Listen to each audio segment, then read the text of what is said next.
방송을 청취하고 계시는 애국시민 여러분, 반갑습니다.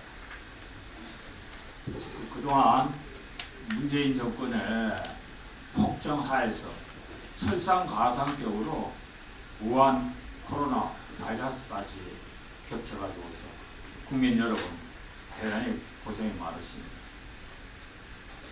제가 최근에 겪은 일로서 이 수도 서울 한복판에서 대낮에 제가 버스를 탔는데 버스를 타고서 깜짝 놀랐습니다. 버스 안에 운전하시는 기사분밖에 없고 손님이 한 분도 없었습니다. 이게 한 번 겪은 일이 아니고 제가 두 번을 겪었습니다. 이것이 무엇을 얘기하냐면은 이 수도 서울에서 대낮에 유동 인구가 없다는 것은 우리 사회 시스템이 유기적으로 돌아가야 되는데 이 사회 시스템이 완전히 망가졌다는 것을 지금 의미하는 거 아닙니까? 우리 인체에서 혈액이 돌아가야지 우리가 세포가 살아서 움직일 수가 있는데 바로 이 사회 시스템이 우리 인체에 혈액이 정지된 것처럼 모든 사회 시스템이 지금 현재 망가지고 있다는 것을 증명하는 것이라고 저는 그렇게 봅니다. 이 우한 코로나 바이러스 때문에 대구, 경북 지역을 위시해서 전국 모든 이 단순 근로자분뿐만 아니라 자영업을 하는 중소 소상공인분들 예상을 뛰어넘는 지금 현재 큰 어려움을 겪고 있습니다. 이 소상공인뿐만 아니라 산업 전 분야에서 대기업도 이 코로나 앞에서는 예외가 될 수가 지금 없습니다. 그런데 이 수출로서 먹고 사는 나라가 어제 유엔 가입국이 193개국인데 그 가운데 3분의 2에 해당하는 123개국이 한국인 입국을 제한을 했습니다.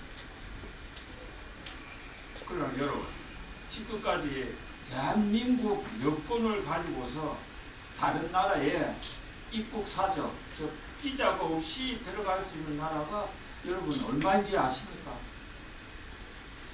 유엔 가입국 193개국에 맞먹는 189개국입니다. 이 나라는 일본하고 싱가포르하고 한국이 유일합니다. 미국과 독일도 저희 나라보다도 비자 면제 국가가 적습니다.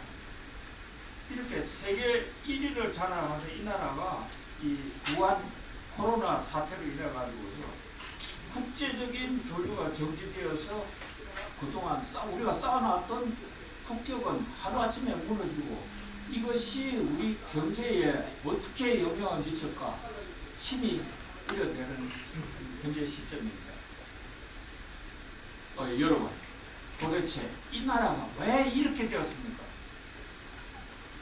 아까 조금 전에 제가 그 여권 문제로 싱가포르를 예를 들었습니다만 우한 코로나 사태를 싱가포르와 대한민국을 한번 비교를 해볼까 합니다. 코로나 사태가 초기인 금년 2월 19일 날에 한국이 확진자가 46명이었는데 싱가포르는 2배에 가까운 81명이었습니다.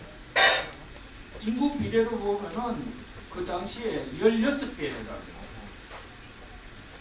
이에 3주가 지난 3월 9일에는 싱가포르는 단순히 2배인 149명으로 증가했지만 대한민국은 어떻게 됐습니까? 160배에 해당하는 7,382명으로 증가가 됐습니다. 그래서 제가 싱가포르는 어떻게 해서 방역에 성공을 했고 대한민국은 왜 실패했냐 하는 거를 조사를 좀 해봤습니다. 간단히 여러분들한테 좀 설명을 하겠습니다.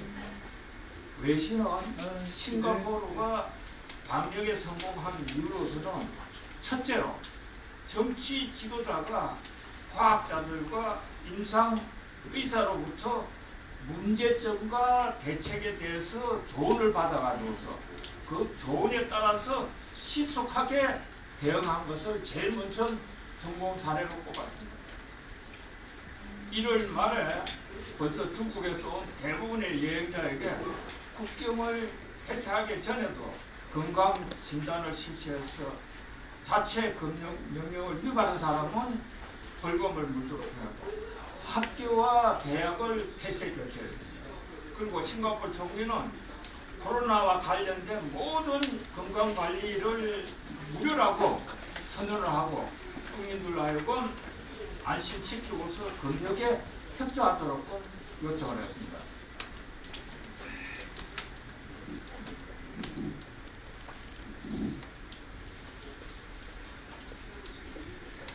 뿐만 아니라 싱가포르는 중국으로부터 입국 제한을 한다는 것이 외교상으로 여러 가지 어려움이 있다고 생각을 하고서 싱가포르 자체는 어떤 국가나 국적이나 인종을 차별하는 것이 아니고 코로나 바이러스가 싱가포르에 확산되거나 다른 국가로 재수출되는 것을 막는 길은 바로 자국의 공중보건을 보호하는 길뿐이라는 것을 중국에 설득을 시켰다고 합니다.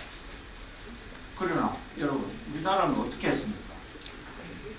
정부가 의사협회와 관련 전문가들의 초기 대응책을 건의한 중국 입국 제한 건의를 수차에 걸쳐서 무시하였고 주요 인사들과 간담회 자리에서 문재인 대통령은 6월 13일 코로나 종식 발언을 한 것을 뉴욕타임스가 28일 날에 한국 지도자가 코로나 바이러스가 사라질 것이라고 말한 것은 엄청난 대가를 치를 실수였다고 보도를 했습니다. 그러나 얼마 전에 독일의 메르켈 총리는 독일 국민들에게 60% 내지 70%의 독일 국민들이 감염될 우려가 있다고 예고한 것은 지금 우리 문재인 대통령이 발언한 것과 너무나도 지금 이제 대조적입니다. 이 무한 코로나 사태로 문재인 정부의 잘못한 것은 저는 두 가지로 요약을 하고자 합니다. 첫째는 어느 학자가 희망은 전략이 아니다라고 말했습니다. 희망은 희망일 뿐이죠. 그러나 이 정부는 희망 자체가 전략이었습니다. 그 결과 세계 제2의 바이러스 감염국이라는 오명을 남겼습니다. 이 문제는 비단 코로나 사태에 국한되는 것이 아니고 국방, 외교, 경제 모든 분야에서 목표가 전략으로 둔갑을 했습니다. 북핵의 경우에는 문재인은 북핵 제거에 한 발짝도 움직이지 않는데 9.11 군사 협약으로 우리의 안보를 약화시켰고 국민들에게 평화가 온 것처럼 위험 평화를 선전했습니다. 둘째는 저는 이번 사태에서 의사 전문가들의 견해보다도 정치적인 논리가 지배한 것이 문제라고 봅니다. 탈원전이나 외교, 경제 등 제 분야에서 비전문가가 행사를 하고 전문가들은 테크노크라트가 실종돼서 오늘날 대한민국이 이 지경이 되고 말았습니다. 원자력 박사들이 진단해서 안전하다는 원전을 환경론자들이 지키는 판이었습니다. 세계 10위 경제 대국은 바로 이런 테크노크라트에 쌓아놓은 탑을 지도자 테크노크라트들과 또 또 이를 중요시한 지도자의 덕이었다고 저는 봅니다. 국민 여러분, 탑을 쌓는 것은 기술이 필요하지만은 거무는 것은 기술자가 아니고 무식한 놈들이 하는 짓입니다.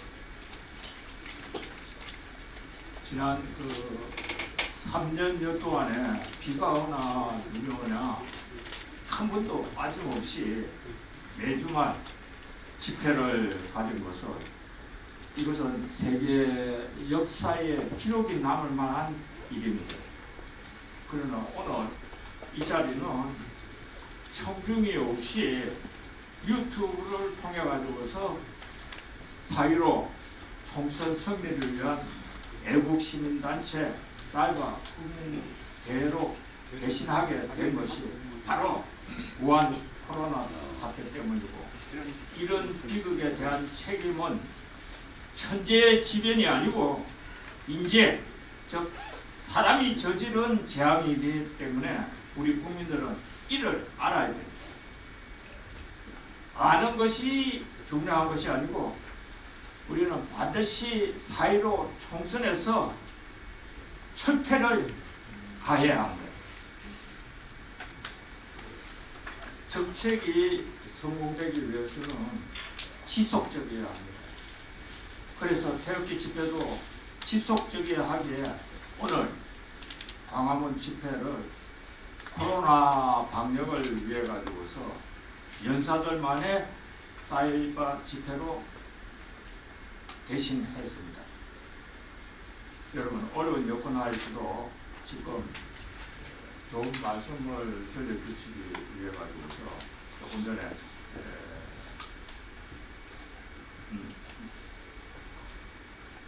손상대 교수로서 소개를 드렸기 때문에 여기 나오신 강사분들은 제가 별도로 소개를 드리지 않겠습니다.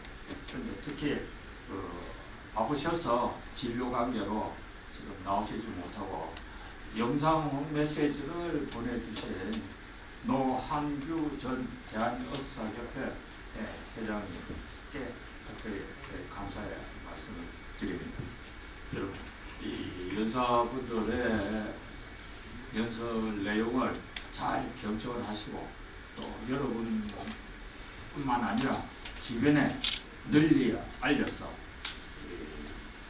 반드시 우리가 한 달여 남은 총선에서 반드시 좌파 정권을 물리치고서 대한민국의 자유, 민주주의와 시장 경제를 지켜나갈 수 있도록 여러분 다 같이 힘을 모아서 나아주시기 바랍니다.